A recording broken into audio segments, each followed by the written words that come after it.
My name is James Davis, and on behalf of the second annual Beyond Conference, it is my honor and privilege to introduce Mr. Andrew Yang. For nearly 2 decades, serving as an executive in the startup scene, Mr. Yang also founded and served as CEO of Venture for America. Venture for America's mission of empowering young entrepreneurs and bringing opportunity to America's struggling cities has been a major success since not only he's grown it, but now he's retired to run for elected office.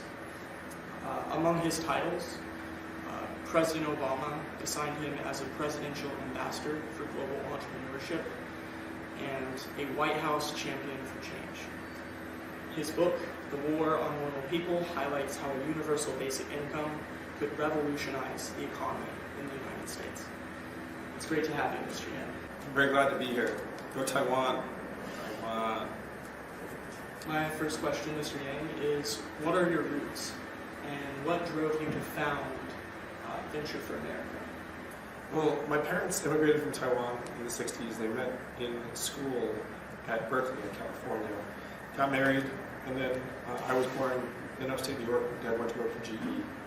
So I grew up here in the States. My parents actually moved back to Taiwan a number of years ago, so I go back about once a year. And here I became the head of an education company, and I realized I had so much talent heading to Wall Street and consulting firms and big tech firms now in Silicon Valley so consistently, and there weren't enough talented young people building businesses across the country. And so that's what drove me to start Venture for America, was that I knew that young people wanted to take on that challenge, and they just needed to be given a pathway to do so. So on the topic of young entrepreneurs, the Small Business Administration has reported that only 2 of every 100 millennials is self-employed, far less than that of Generation X and the baby boomers. Why is that? And what trends will we observe in the future? If you look at the numbers, a lot of it has to do with the fact that we're piling record levels of education debt on our young people that are graduating from college with $30,000, $40,000, $50,000 in school loans, which makes it much harder to start a business. It also makes it harder to own a house, which ends up being an impediment to starting a business because a lot of people used to mortgage their homes to start a company. But I think a lot of it also is that our culture and social media in particular have made it so that young people feel like they're always visible.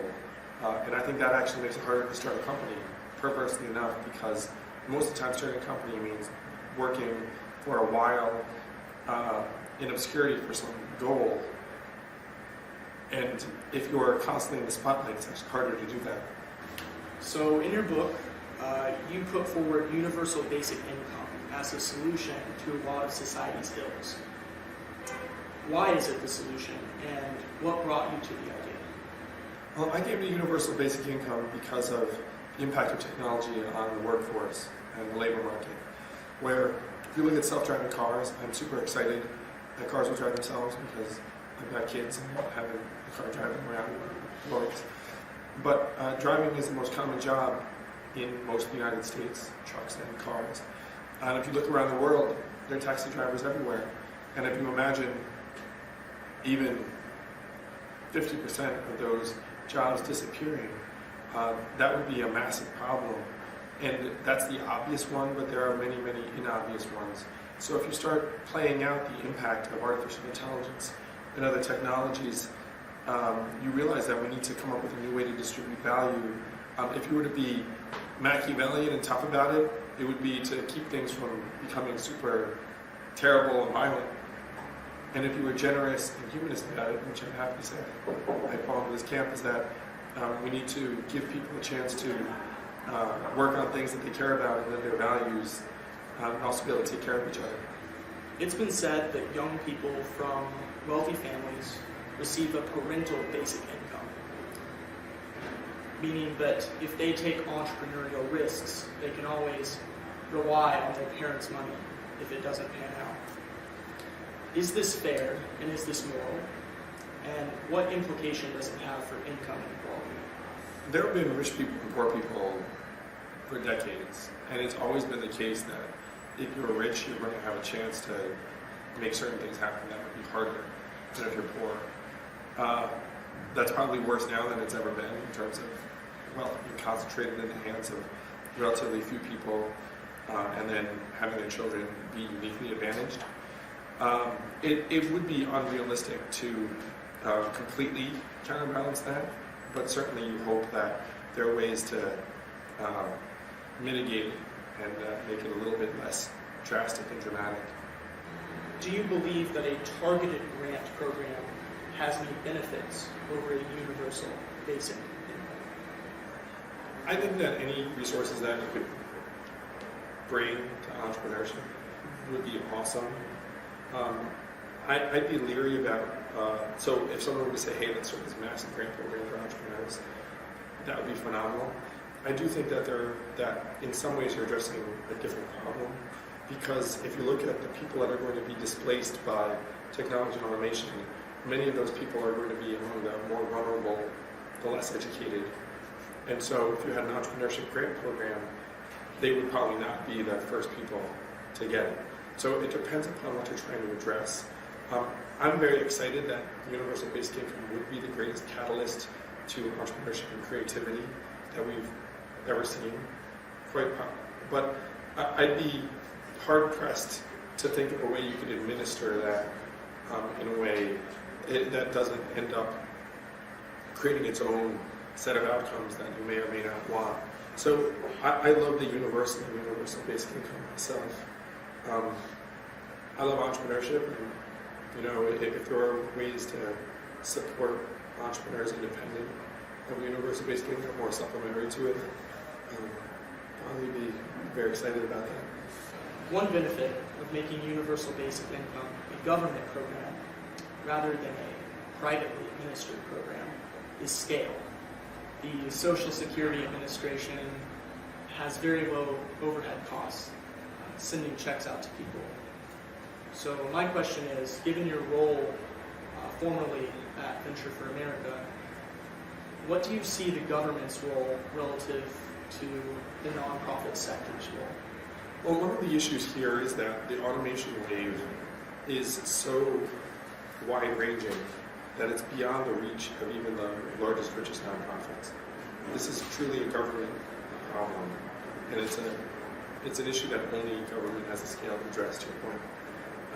There are going to be plenty of things for nonprofits to be working on over this period, even with the universal basic income, because people are going to be able to make different amounts out of their universal basic income. Like there are some people that are going to get universal basic income and build million-dollar businesses, and other people that are going to get universal basic income and still struggle. So there'll be plenty of work for nonprofits to do, but this is a nation-scale problem, and it requires a federal solution.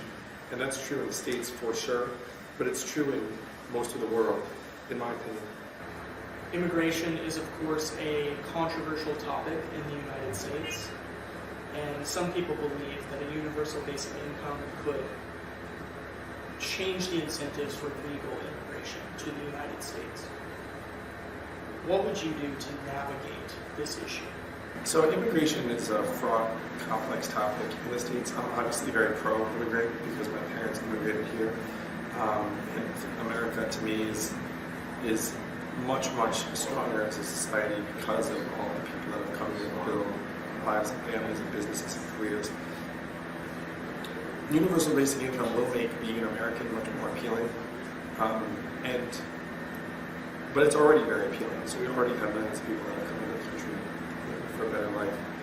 I don't think that a universal basic income will necessarily change that myself. And I think we need a clear path to citizenship for immigrants in this country. But realistically, if you're going to get $1,000 a month as an American citizen, then there's going to need to be a very significant waiting period.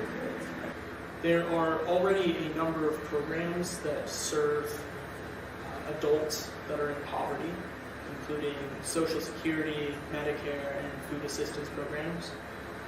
Given that these programs already exist, do you believe that universal basic income should be targeted toward young people? I think a lot of the people that are suffering from displacement right now are not eligible for Social Security because they're not 65 yet. So the average age for a truck driver in the United States is 49, as an example.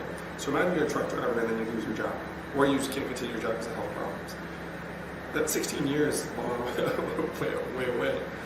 So I think young people should get universal basic income. I think middle-aged people should get universal basic income. I think all people should get universal basic income. I would not give it to people who are eligible for Social Security, but between $18,000 and $65,000 a month, the freedom dividend, that's the plan. A job guarantee is sometimes floated as an alternative to universal basic income. My question is mandating employment a feasible alternative? And what would you say to proponents of a guaranteed job program? I'm sympathetic to the people that want a job guarantee, but I don't see it as realistic in a place like the States, in large part because of the vast numbers of people you'd be looking at. Even now, as we're sitting here, the labor participation rate in the United States is 62.7%, which is about the equivalent of El Salvador or the Ukraine. There are a lot of people, 95 million or so Americans, who are out of the labor force. So if you were to have some sort of guaranteed job, it would become really expensive and administratively cumbersome. And a lot of the work that you'd be having people do would not be truly high value add. I think at the margins we should do it. I think that infrastructure projects and things that you can put people to work effectively, we should definitely invest in those things. But it's beyond our capacity, in my opinion, as a society to guarantee jobs for tens of millions of people and then employ them effectively in a way that isn't really demoralizing and dehumanizing. I mean, you'd end up with literally thousands of people doing making work, and then having some government administrator being like, it actually becomes really dark and harsh. I mean, it's very uplifting motivation, but much better to say, here are some resources, let's start businesses, let's start nonprofits, let's encourage pro-social activities in various ways. Here in the U.S., the problem is that we measure the economy through the GDP and the stock market. Meanwhile, the economy can grow and it does not help the majority of Americans. And the majority of Americans don't own any significant stock. Literally, the bottom 80% of Americans own about 8% of the stock market. So those are terrible measuring sticks in terms of how your economy is doing. What we need to do is we need to start measuring mental health, emotional well-being, proportion of people in jobs that they enjoy, cultural dynamism, mobility, income equality. These are the things that we need to focus on, average health outcomes. So we need to build a new kind of economy, one that I call human capitalism, and evolve past what we do now. And universal basic income is very much aligned with that. Is that if you have universal basic income, yes, it does create jobs, it creates new businesses, it helps support a consumer economy, but it also helps relationships improve, families improve, children become more conscientious and agreeable. And these are the things we have to start caring about and measuring as a society, or else we're going to keep getting pushed towards these things that serve the capital markets and the stock market, but not humanity. I see. So I want to thank you so much for joining us for being on the second annual conference. It's been great having you, and we appreciate your support. Thank you. Congratulations for making this conference happen. Again, Taiwan, universal basic income, Taiwanese people, all things that are near and dear to my heart. And I wish I could be there, but I'm there in spirit. And thank you for having me, for putting this on. It's awesome.